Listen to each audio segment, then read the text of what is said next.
fine. That's fine. Call to order. Mr. Moran? Here. Mr. Hendon? Here. Mrs. Lamacchia? Here. Ms. Conan? Here. Mrs. Truitt? Here. Consent agenda items. Could I have a motion to approve the consent agenda? So moved. Second. Okay. All in favor? Aye. Okay, then action items. Yeah, so Mr. Hendon's up first. Mr. Hendon, so you have the Facilities and Financial Committee report. Okay. We needed to resolution accepting the tax levy amount and rate and finance and facilities items. Resolution accepting the tax levy amount and rate.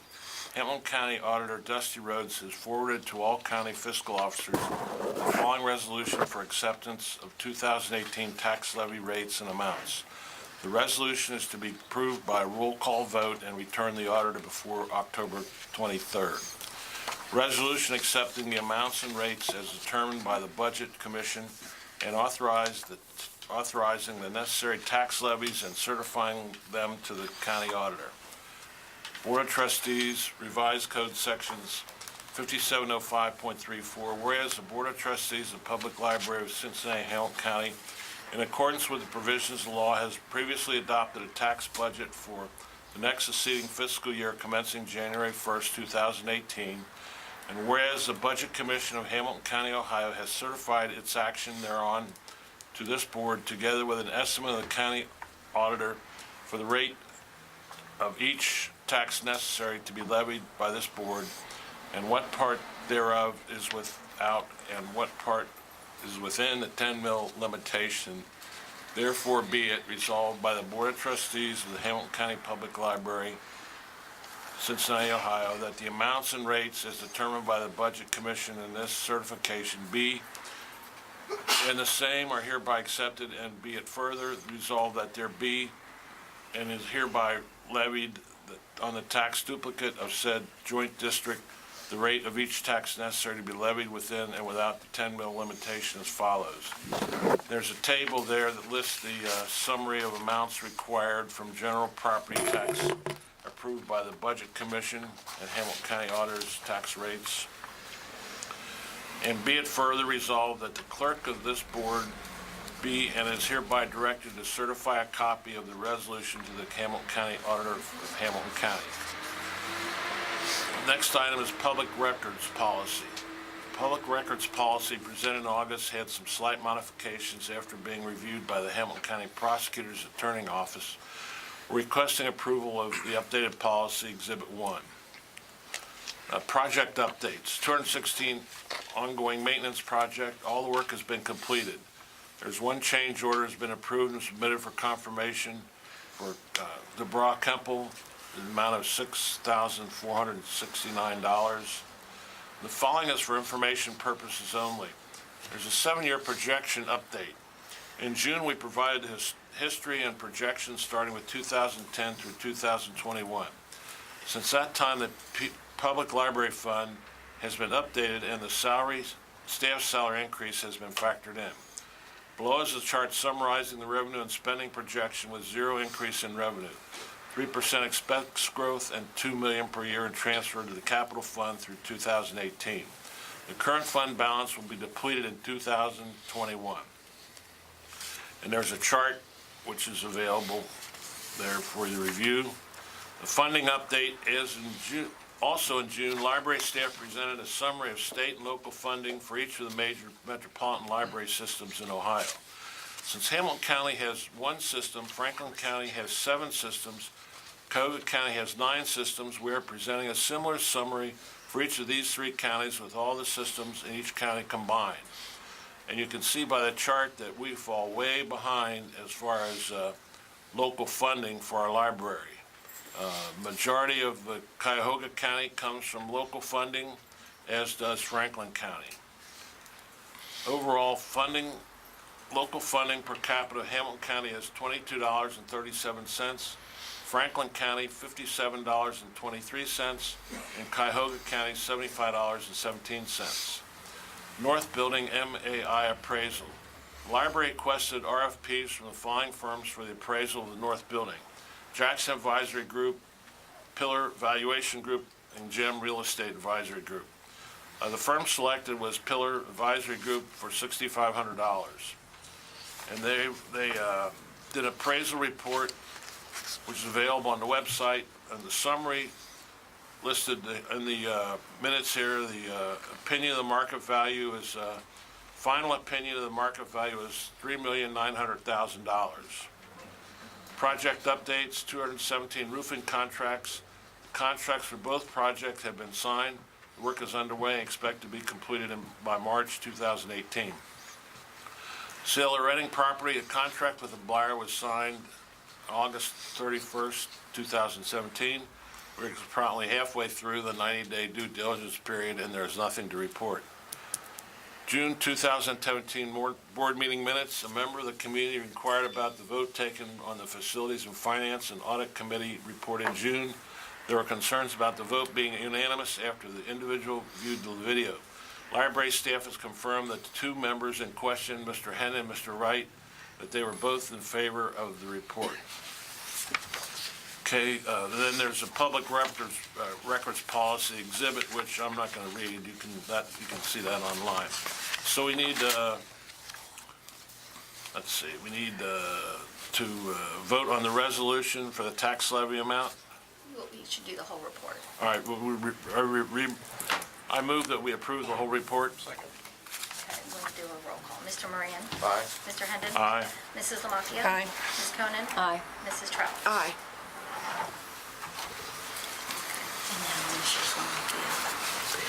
Mrs. Lamacchia, could you Okay. please do the resources report? Okay, first of all, we have the core group benefits, which we are finalizing for renewal. It's for the medical and new dental plan for 2018. And one of the goals this year was to provide the staff with more than one medical plan option.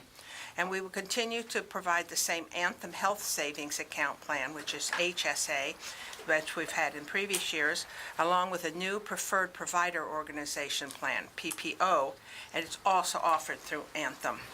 And at this time, we're expecting at least a 4% decrease in premiums with Anthem and a HSA and a 2.7 decrease with the PPO plan. We're also changing our dental plan to Dental Care Plus, a local DHMO plan with about 95% of area dentists included in that. And the dental premiums will see a 13.4 decrease with the 2-year rate guarantee. We're also recommending that the previous cost share remain the same for both medical benefits. That is, the employee pays 16%, the employer 84%. And in the dental plan, the employee pays 35%, the employer 65%. And in addition, we recommend the library continue to contribute 25%, prorated as necessary, towards the deductible into the employee's health savings account for any of the staff participating in the HSA plan. And these lower premiums mean the staff will have a decrease in their monthly and dental premium, medical and dental premiums. And the benefits open enrollment begins in a couple weeks on October 23rd. And that part will need approval. For information, the 5th Annual Staff and Retiree Recognition Program will be on Sunday, November the 5th. And we will recognize staff members who have achieved a milestone for their years of services and the retirees who have dedicated their time and energy to make this the most successful library in the state and one of the best in the country.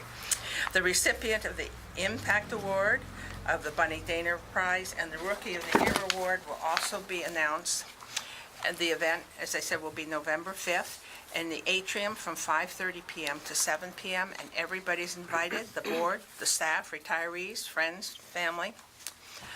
The library also will be participating for the 4th time in the DePaul Cristo Rey High School's Work-Study Program. And the purpose of this program is for the students to gain work experience and realize the relevance of their education.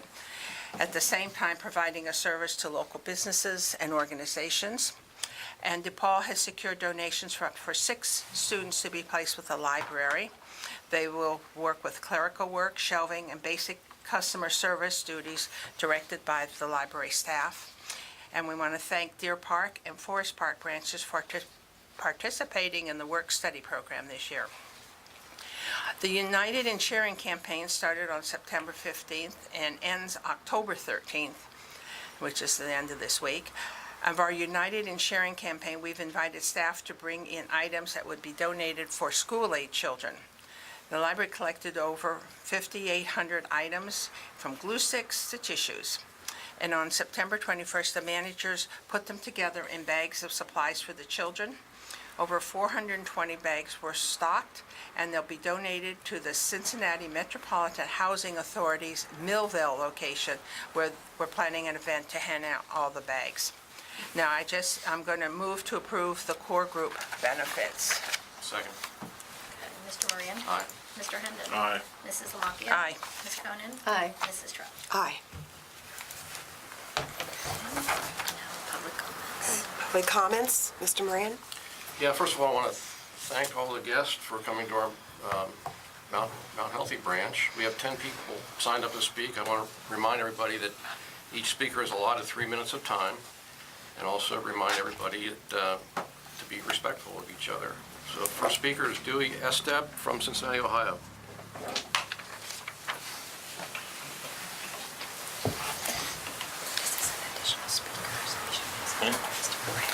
All right, thank you for holding this. Let's talk a bit about data.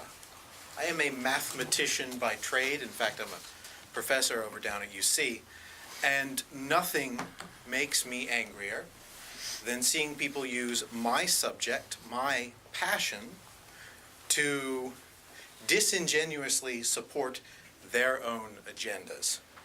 So let's talk a bit about transactions per square foot. The metric most of your recent use study was done in. And let's talk about what counts as a transaction in your use study. Let's see, you count reference questions, program attendance, items borrowed, and computer sessions. Now, these are all obviously extremely important core services of a library. But let's also talk about what you do not count as a transaction. And this is important.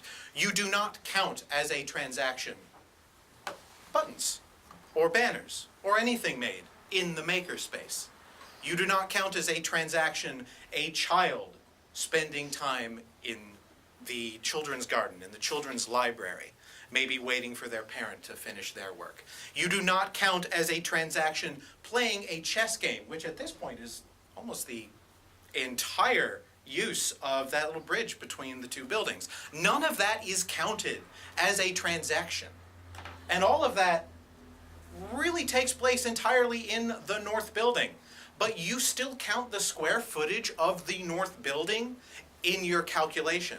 How can you do that when, by the way you've chosen to done transactions, the entire makerspace is basically a black hole of data? Like, nothing comes out of that gets counted, yet you still count it as a square feet. And you still count its square footage in the total. How is that not so incredibly obviously disingenuous, so incredibly obviously rigged against the north building? How can you use this as a justification of closing and potentially selling off that entire space that is so valuable, if you're not even going to give it a chance? When I was there a couple of weeks making these buttons, there was a bunch of us there. It was great. There was a lot of children there just kind of interested in these people making these buttons, and they asked me, well, what's going on? And I didn't want to get into the details of it because they were like 5 or 6, and that's a lot to get into.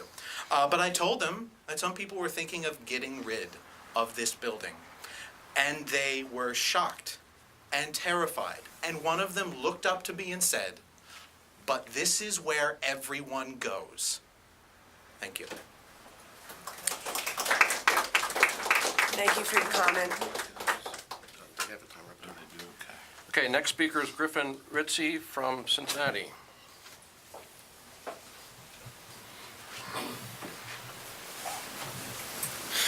My name's Griffin. I am a worker. I am a library patron. I'm a student. I've lived in Cincinnati my whole life. The library system is really one of the most cherished public institutions in this entire city's history. We spent a lot of time in the last couple weeks canvassing the downtown library, talking to patrons, letting them know about what's happening. And I think, our first impression is that nobody knows what's happening. The patrons, the regular users of the downtown library, don't know what's happening. And then when we tell them what's happening, the proposed sale, they completely reject it. Absolutely, completely reject it. And I think one question that needs to be answered by somebody on the board today is that why, in the last, I think it was 6 years ago, a national survey revealed that the public library of Cincinnati and Hamilton County had one of the highest circulations in the entire country. I think that's something that we should all be very proud of. I'm proud of that. And the downtown library itself, as of the last survey, accounted for something like 36% of the total circulation in the system. That's like 6 million transactions in some definition. Now, the last survey that's being cited for the relocation or the shuttering of the North Building and the relocation of its services indicate a 500% drop in circulation. And from looking at the survey, it's pretty clear that the metrics simply changed. The metrics were changed, the transactions were calculated differently to suit the political interests of this board, which is governed by representatives of some of the biggest corporations in this country. Those of you sitting here today. And I think, this comes back to what it means to be a steward of a public institution. If you were to apply this level of means testing and financial logic to any public institution, whether it's a public park, it's a public utility, it's public resources like the public library, they would all be shuttered if you applied this kind of means testing. And I think that this board has to make a decision to reject applying that market-tested, means-tested logic to a public institution that is cherished by so many, that's used by so many.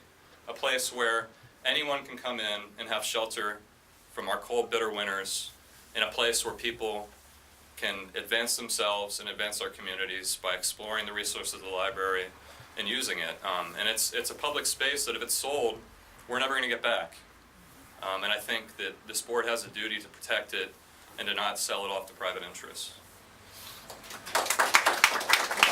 Thank you for your comments. Thank you. Next speaker is Mary Swartman from Cincinnati.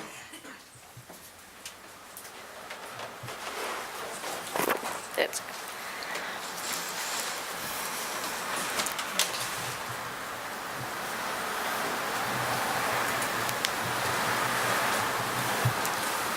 Thanks. Hi, my name is Mary Shartman, and I'm a member of DSA Cincinnati in Northern Kentucky and part of our library, Our Decision Coalition. I want to speak to you today about one of the most concerning aspects to me of the situation with the North Building, the lack of public input into decisions about the future of our beloved public institution. At no point did you engage the public, the daily users of the library, about the future of our shared resource. The monetary valuations of the property thus put forward do not take into account the social and community value of what is becoming an increasingly scarce resource and one of the many amazing resources our library provides, centrally located, free, and closed public space.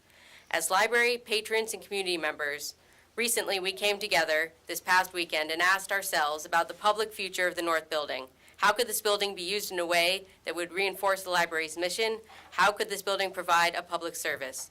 These were questions that should have been asked the public before and taken into account in developing the feasibility regarding the North Building. It was amazing hearing people's passion about the library and the people that it serves and the desire for the space and resources to do more, not with less. In the time that I have, I'd like to share with you some of what we came up with, and that's hence this, the floor plans with people's ideas on it. We've got 4 of them.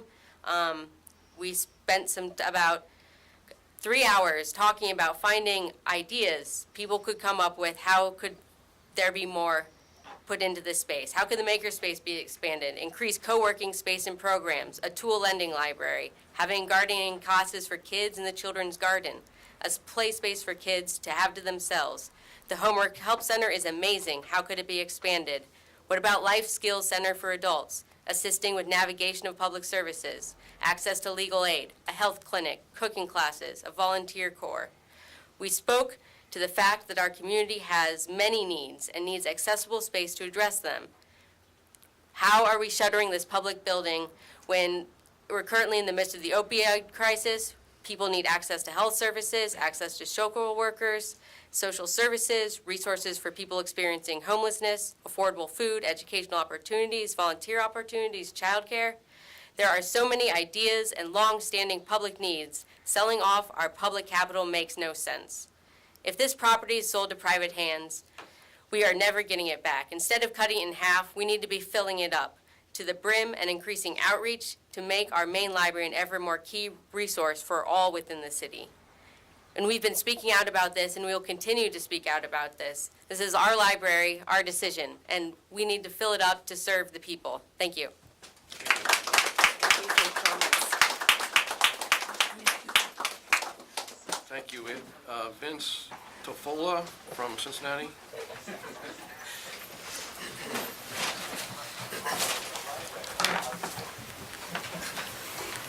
Hi.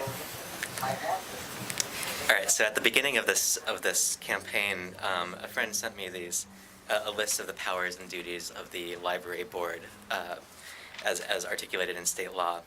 It's interesting to see that the powers and duties make a lot of mention to purchasing, leasing, constructing, remodeling, renovating, and otherwise improving and equipping, furnishing, and improving the public library. They never make any mention of selling anything. I'm not questioning your legal right to sell the building, but excuse me. But the fact is that when these powers and duties were articulated, there was no thought given to the idea of shrinking the library system. And I think that it's strange that we find ourselves in this position now. Let's be clear, there's a problem with public library funding. State funding has consistently fallen since 2001. It's fallen by approximately, I think, $20 million for this system, a drop of an overall decrease of 26%. There's a $54 million outstanding facilities plan that is not yet paid for. That includes $18.5 million in deferred maintenance. As this has gone on, you've deferred maintenance, you've reduced hours at branches. There was a 2007 reorganization plan that eliminated approximately 24 professional positions. But my question is, it also eliminated departments, and I think also relocated or basically eliminated the library for the blind. So my question is, where do we stop cutting? When do we stop trying to take apart and dismantle this library system, cannibalize this library system so that we can buy a few more years? I think it's very short-sighted, and it's a failure of financial leadership to keep on doing this. Now, I wasn't able to hear or see the reports that were sort of reviewed earlier. So I know that there was some talk about levies and some talk about public financing. I do think that you should make sure that those things are available to the audience at these things. But I guess what I would say on that is, I think it was pointed out that other library systems, the localities actually pay significantly more for the libraries. We only have a 1 millage property tax levy. It brings in about $16 to $17 million a year. If we made it 2 millages, it would still be less than Columbus. It would still be less than the Cleveland Library has a 5.8 millage, so it'd be significantly less than that. And over the course of 3 to 3.5 years, you would be able to bring in almost everything you need to pay for the $54 million facilities package that you need to fund. So I really want to encourage you to start to think about how we can take this library into the future and avoid just continuing to dismantle it in order to give it a few more years. Thanks. Thank you. Thank you for your comments. Sean Crow from Cincinnati.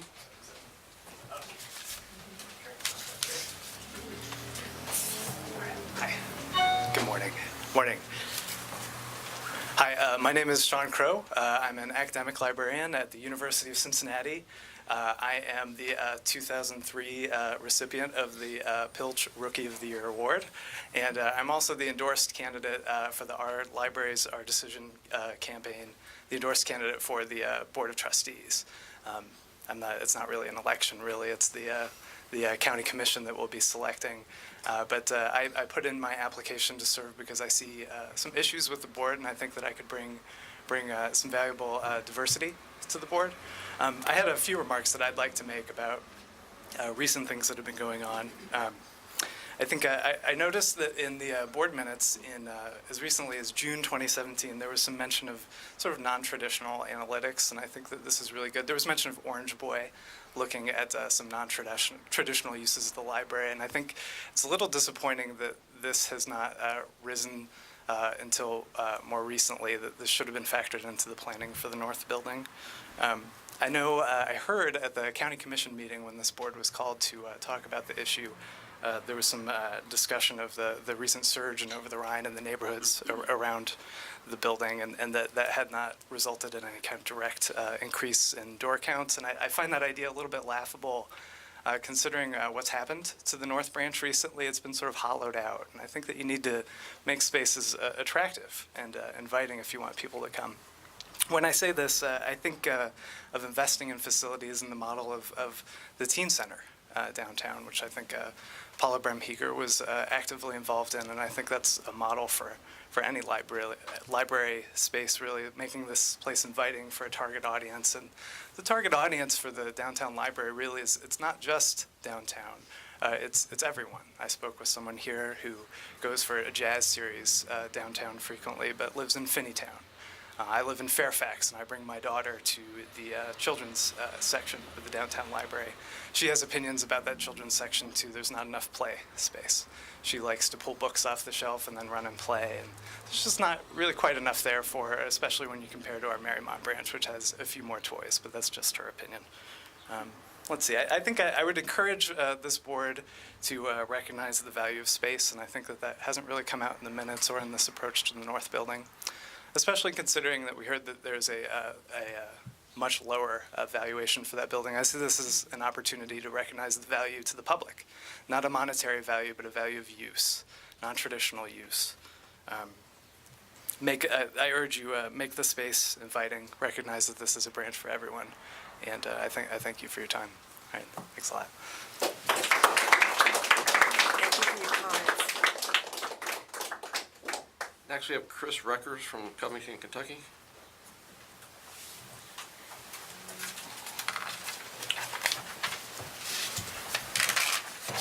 Hello, everyone.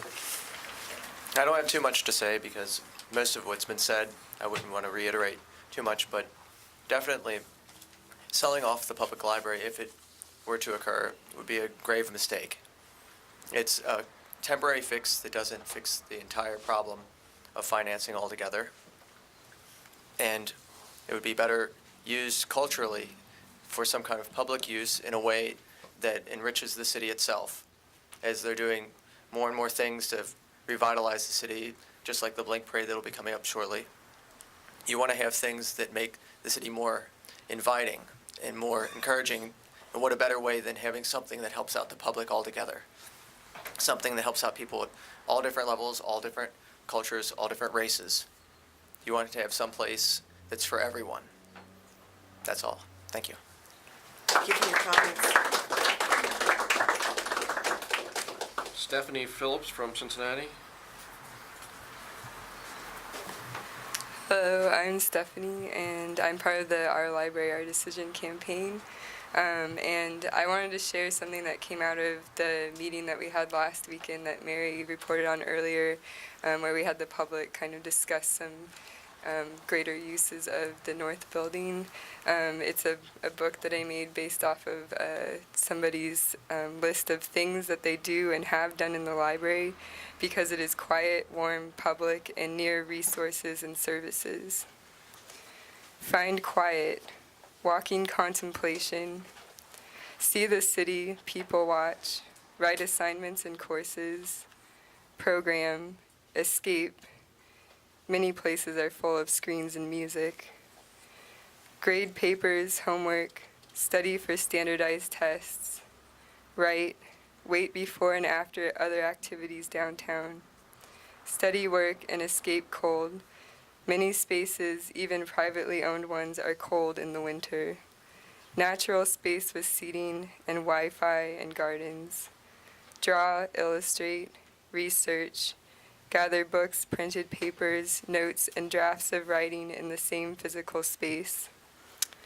And I also wanted to say that I went to the Columbus Library a couple weeks ago, and it's really gorgeous. It's huge. It has lots of open space, and I don't think there's anything wrong with open space. I feel like there's been comments made by the board in the past about having the space be large enough for 1 square foot per person who uses the library or the population.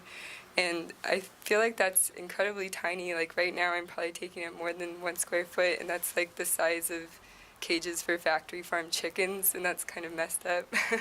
So I feel like we need to take that into account, that like people need more space, and a lot of activities that people do in the library they feel more comfortable doing when they're not crowded in, and I think part of that like aesthetic and that comfortability of being in that space needs to take into account those open spaces also. And I would really look to the other libraries in the state as examples, like Vince pointed out, with funding and also just the ways in which that they're designed. And I wanted to give you this book to keep too. Thank you. Thank you for your comments. Bryce Phillips from College Hill.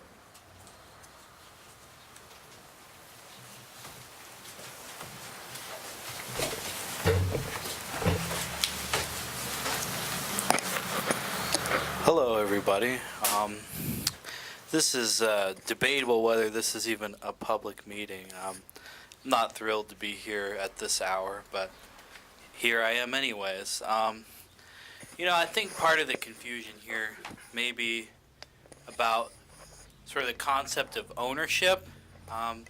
The board being exclusively from the bourgeois sort of class, I could see how they might, because they're used to owning things and having things and being entitled, that they have gotten confused, that they actually think that they own the library. But they do not own the library. This is not yours. Not a single one of these books, not a single one of these chairs is your property. It's not my property either. It belongs to the public. And that's a concept that has been so heavily under attack in this country and the civilization that I can almost understand why some of y'all might be confused. But if you continue down this path of taking, away a children's library and selling it to your cronies in 3CDC, your friends and family, and what Moran called the development community, eager to plant your flag, that will be your legacy. You will be nothing but common thieves, and you will be remembered for that. Most people of your class that sit in these kinds of boards, it's because they want to appear like they're giving back to the community. They want to appear like they care. They want to appear like they're cultured, like they're, enlightened sort of people. But this is a board that literally took up the task of sitting on the board of a library, apparently for the purpose of selling a building that was built in 1997 for the purpose of providing more space, because it was seen as a need for more space. And there has been no explanation for why that has changed. No explanation for why we now need to lowball sell the building. Except, actually, there was a very honest explanation. Because like I said, I think the board is confused, doesn't even know why what it's doing is wrong. Developers are eager to plant their flag, and oh boy, is that obvious. And so I think the most honorable and wisest course for the board would be to step down. And I think it would be, contingent on the county commissioners to make sure that happens, if necessary. Keep the library, dump the board. Thank you. Thank you for your comments. Dean Cursell from Mount Healthy.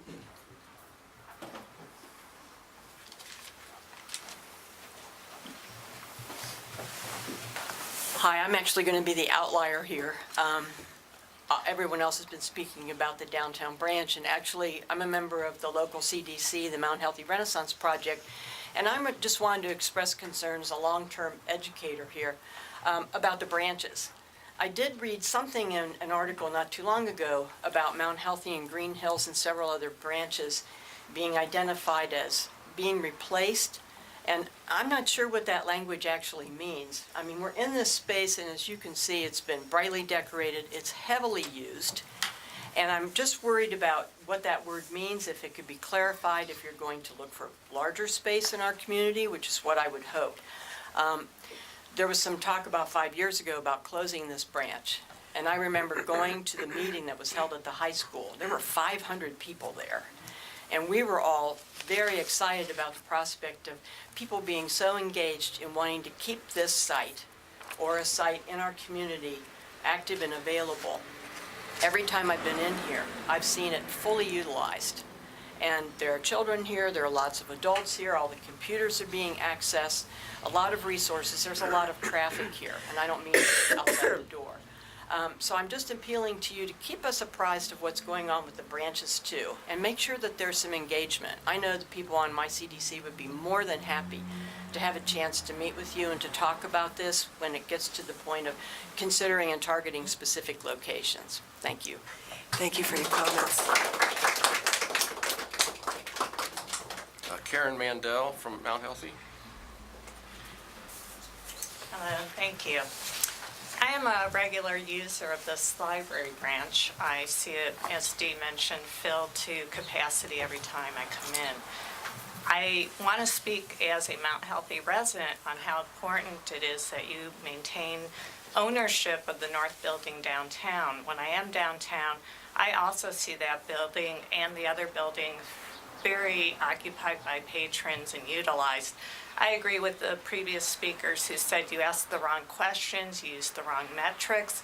As somebody who's been involved with research, you can make numbers look any way you want, but your obligation is to the community and the public. You are stewards, you are not the owners. And if you were to ask the public, as you are doing as you're going to communities, if you ignore what is being presented and you move forward, you're basically saying, we don't count. And I'd like to think that as members of the community, we do have a say and we do have some representation. If you were elected, none of you would be reelected. We don't have an official capacity to appoint you to the board. So we need you to follow through and protect the public and not do things that are not in the best interest of the library for the long term. You're very short-sighted in thinking that a sale now will be the best thing. Thank you. Thank you for your comments. Okay, our last speaker is David Tornheim from Cincinnati.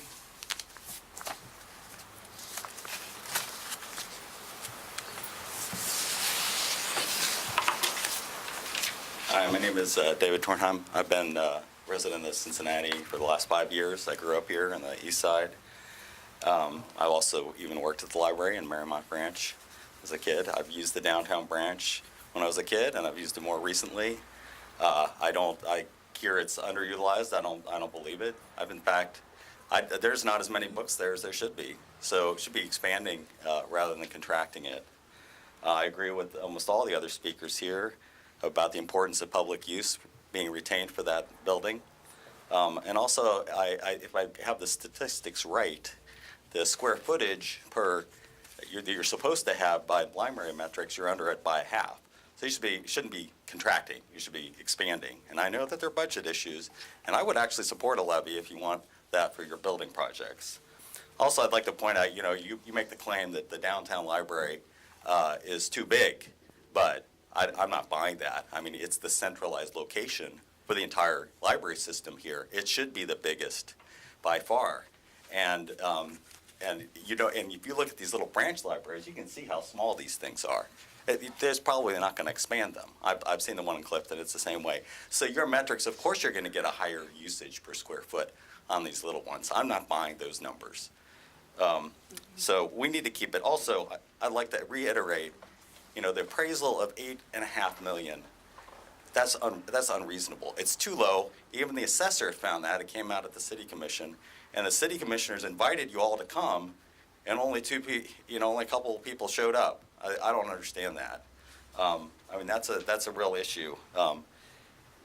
So, $8.5 million appraisal, and it cost the taxpayers $40 million. What a waste of money to sell it. Keep it. Keep using it for the library. I'd like to point out there are many groups who have concerns about this plan to possibly sell the library. We've got this the collection of all these people here from our library, our decision, the DSA, the SA, Library Defense Network, Macmillan Free Space. The Hamilton Green Party has come out against this. Camp Washington Community Council has said they have concerns about it. The Northside Community Council says they have concerns about it. A recent letter that you should have received today from the Vice President at Clifton Town Meeting also expressed concerns about this. So you have overwhelming opposition to this plan to sell it. So you need to take it off the table. And I'd also like to point out that Mr. Moran has ties to 3CDC. He works on the committee, on one of the committees for finance and development. I think he should recuse himself from any decisions on the sale of the building. So anyway, that's really mostly what I had to say about it. I do have a website, and it's Save North Library at blogspot.com for more information. Thank you. Thank you for your comments.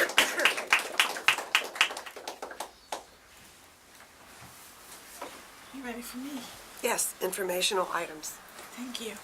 So first, we want to welcome Carl Allison Jr., who is the library's new Human Resources Director. He started yesterday, so this is his second day on the job.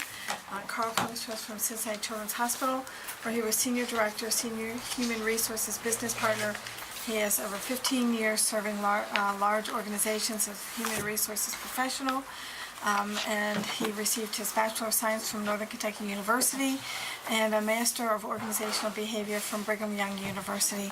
So we're welcoming Carl today. Thank you. I think you had a chance to meet everyone before the meeting, I believe so. mostly. No, maybe Glad to not. have you aboard. This is good. Great. Wonderful to be here. Thank Can you. I just ask if you're going to respond to any of the comments that were just made? I would like to make a comment about that. We hear what you say. We're not deaf to what you're saying, and we really appreciate your input.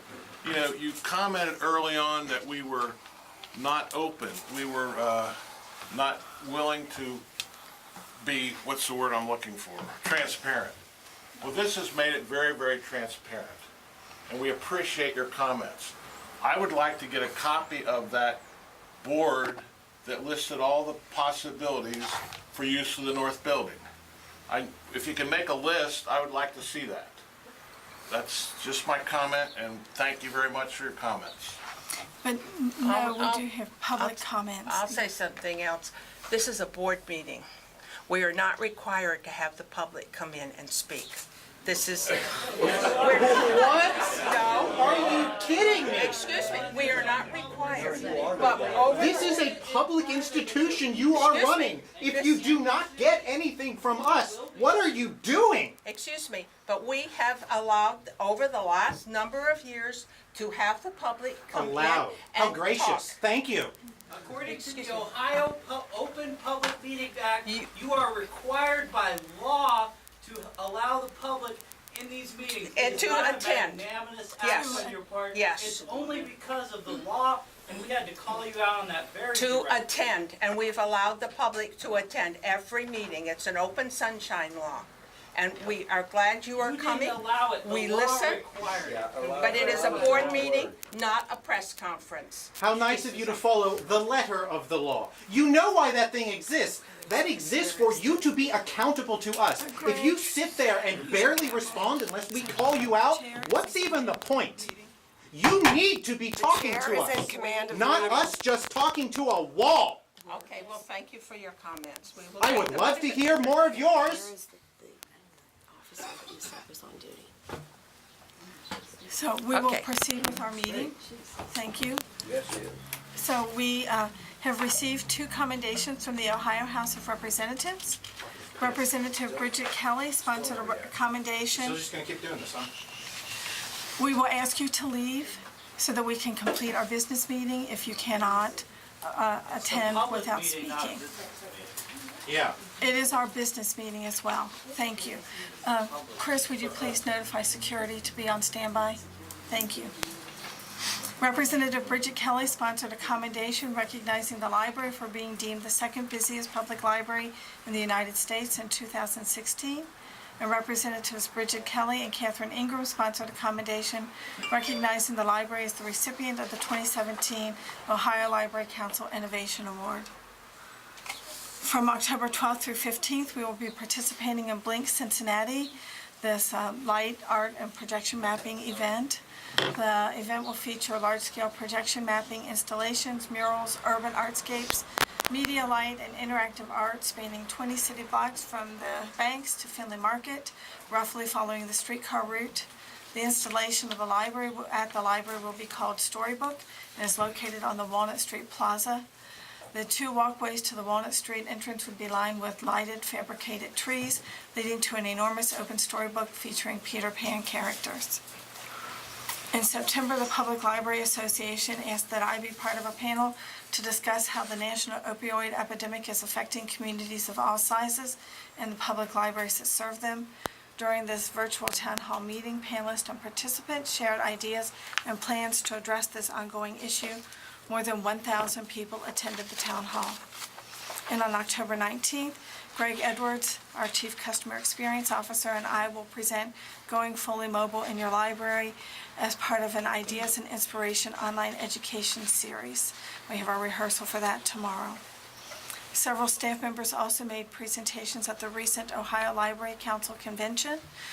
Guerrilla Storytime was presented by Carrie O'Brien Road, a children's librarian at the Blue Ash Branch. Realign for Results was presented by Paula Bremheger, our Chief Strategy and Technology Officer. Weeding, How Does Your Collection Grow, was presented by Amy Long in our Material Selection and Acquisition Department. And When Disaster Strikes, Be Prepared by Ashley Schneiser, Conservation Lab Team Leader. We were also honored with several awards at the OLC Awards and Honor Luncheon in recognition of the many awards that we received. In August, we encouraged our staff to consider joining the Ohio Library Council, offering staff the option to pay membership dues directly to the council or to have their membership deducted from their paycheck. More than 40 staff members joined or renewed their memberships, which provided the added bonus of an extended yearly membership through December of 2018. They get discounts, the opportunity to attend numerous professional networking and education events, and participate in national activities, including things like the American Library Association Legislative Day. I have decided to personally fund and present a Community Service Award annually to a staff member who volunteers in the community. We are developing a nomination form for future recipients, but this year's winner has already been selected and will be announced at the Staff and Retiree Recognition Program on November 5th. The recipient will receive a commemorative award, and a contribution to the charity they have supported will be made in their honor. Now we have some more detail on the use of Main Library services and collections. So we have been discussing this, and we've been asked a number of questions about Main Library use. One of those is why we didn't include visits in the transaction counts, which were circulation, reference questions, program attendance, and computer sessions. First, the transaction counts all require a visit to a library location, so adding the visit counts is double counting. But I did go ahead and calculate the per square foot numbers, including visit counts for Main and all branch libraries as a group. Main library per square foot use without visits was 6.9. With visits, it rises to 9. All branch libraries per square foot use without visits is 31. With visits, 44. Including the visit count actually increases the disparity between the per square foot use at Main and the average of all branches from 4.49 to 4.8. Additionally, there have been questions about the number of visits to Main and the number of computer sessions at Main. From 2012 to 2016, visits to Maine, which are counted by a people counter at the doorway of both the North Building, Vine, and Walnut Street entrances. These have dropped by 19.5%, a drop of about 260,000 visits annually. Computer use also declined sharply, dropping 36%, from over 587,000 to 374,000, or about 213,000 sessions annually. All of these statistics are available on our webpage. During this 5-year period, we did not reduce our hours, services, or numbers of computers. We are also looking at which portions of our collection are getting the most use to appropriately plan the space for each department. And looking only at books, we found that the nonfiction collections for all 3 ages had low circulation numbers. The Information and Reference Department has a collection of 980,420 circulating books. For comparison, since the Columbus Metro Library was mentioned, their entire book collection at their new renovated main library is 300,000. So in one department, nonfiction circulating collection only is 980,000 for our library.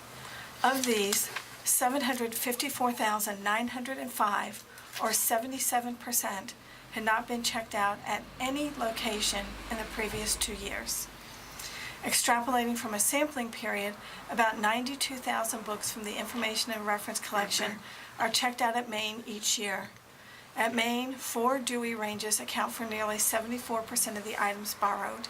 And we have a chart here showing what those are, and I'll review that for you in a moment. For Teen Spot, by far the most books borrowed were fiction and the 770s, or it should be 700s, Dewey range, which includes graphic novels.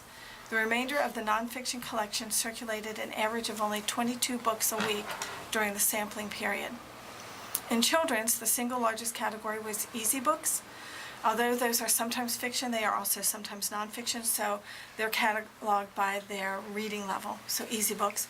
Added with juvenile fiction, these 2 classifications accounted for 60% of total juvenile circulation. 2 Dewey ranges of nonfiction, the 500s, which is science, and the 700s, arts and recreation, were more than 60% of the nonfiction total, so most of the use.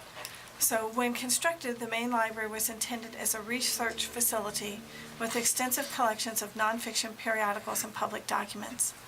As these numbers show, use of these collections is very small, especially when compared to the space they occupy in the main library. For example, Information and Reference has almost all but the genealogy and local history portion of the 3rd floor in the south building. The 2nd floor, except for the tech center, and C and D stacks in between. Housing nearly 1 million nonfiction books takes a lot of space. The idea of serendipity, merely having the book on the shelf for browsers to find, isn't resulting in book circulation. So as we plan for space for these collections, we'll use these numbers to decide how many items from each Dewey range should be on the public floor to provide more access to the subjects of greatest interest and to make browsing the collection a better experience. And so in the chart, the 4 Dewey categories that had the most use were the 600s, which is science and technology. No, that's, I have the chart right at the bottom. I forgot. We added that in. The 600s is technology, 700s, arts and recreation, social sciences in the 300s, and the 900s, which is history and geography. So in the past, we have planned our space with kind of an even distribution of these Dewey ranges. Now knowing which sections are used more heavily, we'll change the emphasis to have more books in those 4 categories and fewer in the sections that are not being as heavily used. We do not plan to reduce the size of the collection, just change the makeup of it on the public floor. So all of those materials will still be available for anyone to use. That concludes my report. Thank you. Strategy and Technology Committee. All right, we're working on a workforce development update. The Cincinnati Works collaboration providing a job coach in support of working women at the North Central branch kicked off in late September. Another round of Ohio Means Jobs, career and job readiness workshops will be held at the Mount Healthy branch by the end of 2017. Additional OMJ workshops will be planned for 2018 as this successful partnership continues to be a model across the state. Reach for the Library. Our partnership with CET to support the REACH, Reading Expands All Children's Horizons initiative focused on pre-K-1 literacy began in September. More than 36 children were registered for the first session of this 7-week program, which is being offered at the College Hill, Pleasant Ridge, and Westwood branches. Pop-up preschool. Progress on the partnership with the YMCA to host a pop-up preschool at the Deer Park branch continues with a memorandum of understanding now in place between our organizations. Girl Scout overnight. Plans are in place for the library's first ever Girl Scout camp-in. Registered scouts and their chaperones will spend the night at the main library, learning and creating in makerspace, crafts and teen spot, and camping out by sleeping in selected areas of the building.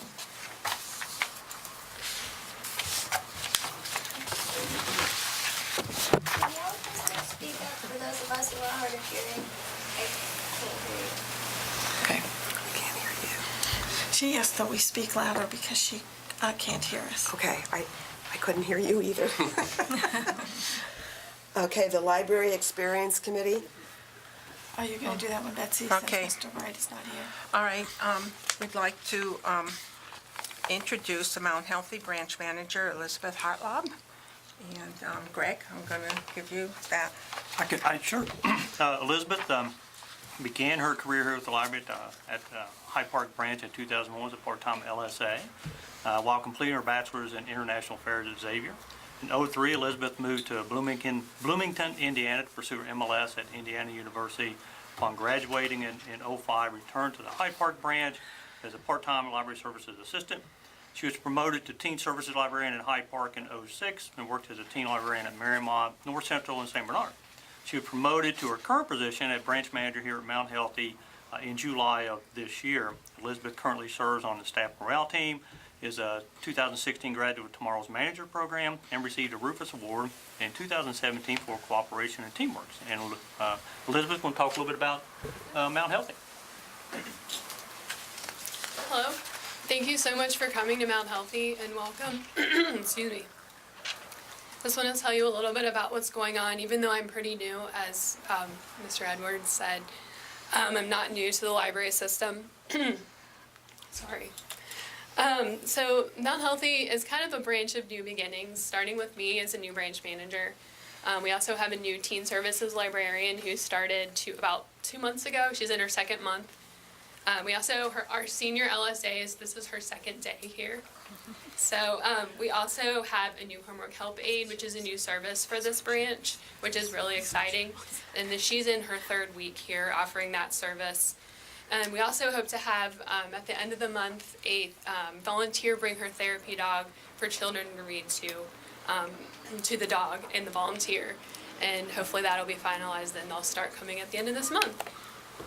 We also just got word that we will be hosting an after-school snack program thanks to the Children's Hunger Alliance. We're working on that process at the moment. And we also served our first summer lunch at this location this past summer, which was very successful.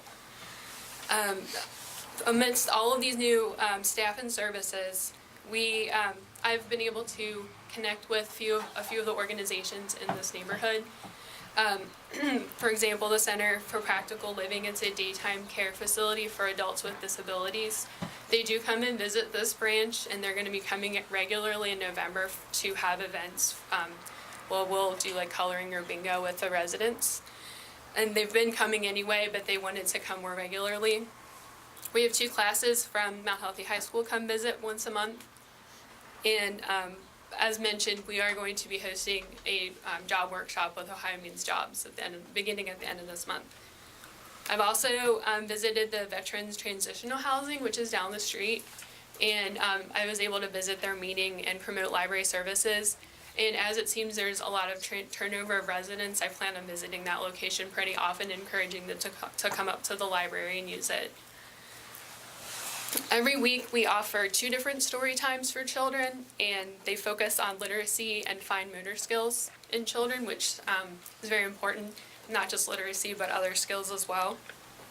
And we also offer many after-school activities for children and teens every day, especially while they're in school and they come right over here after school. My staff and I, we always strive to provide enriching experiences and help close the information gaps of life literacy, technology skills, and more of our customers. Finally, speaking of new beginnings, this building itself will have a new one. There will be a renovation of this location and the implementation of the mobile service model as well.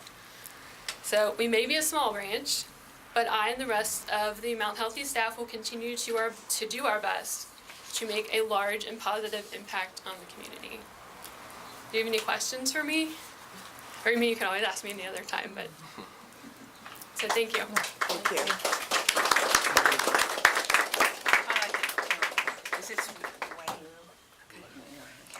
All right, the Marymount branch recently went live with a fully mobile service model. Had to be closed between September 25th and October 1st in order to install the new tile flooring in the entrance and the main service area to make changes for this new service model. And eventually, hope we can get it to all the branches. The library is expanding the passport service to 8 branches: Anderson, Bond Hill, Delhi, Coreyville, Harrison, North Central, Sharonville, and Sims Township. And each location will go live once at least 4 staff members complete the Department of State training process. And we've added 6 locations for the after-school snack service, and it's sponsored by the Children's Hunger Alliance, and the ones are Bond Hill, Elmwood Place, Madisonville, Northside, St. Bernard, and the Westwood branch. And these are healthy snack foods, and they will be provided to the children coming to the homework help or any other library activities that they have after school. This means that there are 11 library branches with this serving after-school snacks. Wei Lu, Safety and Security Manager, has been accepted into United Way's BOLD, that's Board Orientation and Leadership Development Program. It consists of 6 classes and trains the individuals to become effective board members for nonprofit organizations. And Wei will complete the program in late October. The Career Online High School Program, administered through the Education, Homework, and Support Department, supported 10 non-traditional adult students through completion of the high school coursework this fall. A graduation event will be held tomorrow, Wednesday, October the 11th, for the graduates and their families at the main library. And the ceremony includes a traditional procession and keynote remarks before the graduates receive their graduation certificate, and a reception will follow. We have some upcoming events and exhibits. The Hallow Read Week from October 22nd to the 31st, and it's 12 and under for children who can check in at any library location and receive a passport and a piece of candy or a small prize. After they check in 3 times, they will receive a book. The CET Writers and Illustrators Contest is partnering with the library on their annual Writers and Illustrators Contest for children grades kindergarten through 3rd grade, and an awards reception will be held in the main library in February.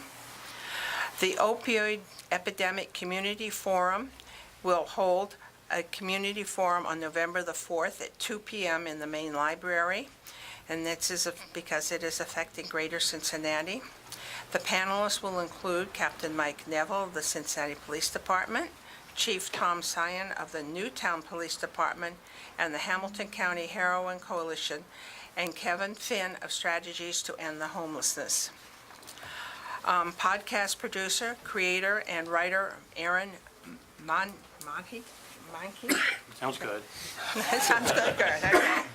He's the creator of the hit podcast Lore, and he will be visiting the main library on Monday, November 13th at 7 p.m. And following the presentation, he will sign copies of his new book, The World of Love, Monstrous Creatures. Of lore. Sounds very good for Halloween. The Holiday Train exhibit, the Cincinnati Northern Model Railway Club will host their annual train display in the main library, sponsored by Downtown Cincinnati. Incorporated. It'll be from December 1st to 3rd, just for the weekend. And additional holiday activities will take place at the main library that weekend as well. The Cincinnati Magazine Golden Anniversary Exhibit is also partnering with the library to host a display of cover art to celebrate the magazine's 50th anniversary, and that display will be in the Popular Library from October 13th to November 3rd. And lastly, Living on the Air in Cincinnati. This is Cincinnati's broadcasting history, and it'll have an exhibit celebrating its radio and television history. The exhibit will open on November 15th, feature photographs and original artifacts from local shows and stations, and it will be displayed in the main library's atrium and the Joseph F. Stern Cincinnati room. And that's all just for information.